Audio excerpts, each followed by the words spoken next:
During my teenage years, I often felt like Scrooge a cat locked up in a box. It was impossible to know whether I was dead or alive. It was hard to breathe. It was hard to keep in touch with the outside world. Thus, it was easy for me to find shelter inside myself. I've always had a creative mind, making up characters that would star in a novel or a comic book made by me. Well, turns out that they grew up with me instead.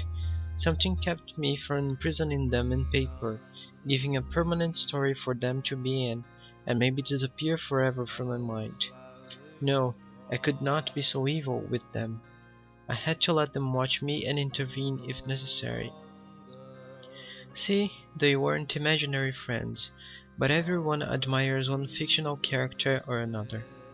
Some people watch Harry Potter when they need courage. Some people watch Rocky when they need motivation and determination. I never did it. I always looked for my characters when I needed help. In the darkest days, when the air could not reach my lungs and my mind could not think of anything that made sense, they would whisper in my ears what to do, keeping me from destroying myself. When I was depressed, they would offer to be my friends for a while. That kept me safe for some years. There was a problem, and the listener might know what it is at this point. I had no friends, I liked no one. I didn't enjoy people for a long time. When I was at home, I would be connected to the internet for the whole day. When I was at school, I would be reading a book during the breaks so that no one would approach me and start a conversation. If I had the opportunity to go back and say something to 13-year-old me, I would tell him to talk to people a little bit.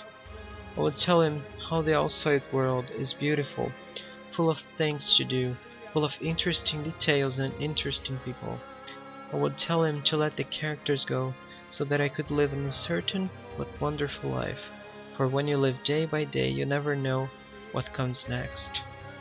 But no one can go back and do everything all over again, so now I want to do everything that I've always wanted to do.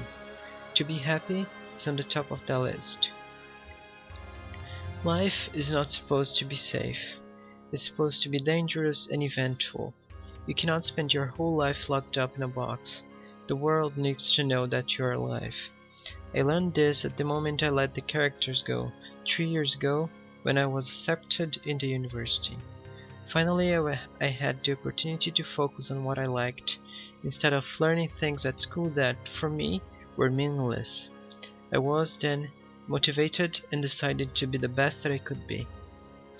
The characters were kind to me, and sometimes they saved me, but now I need to live.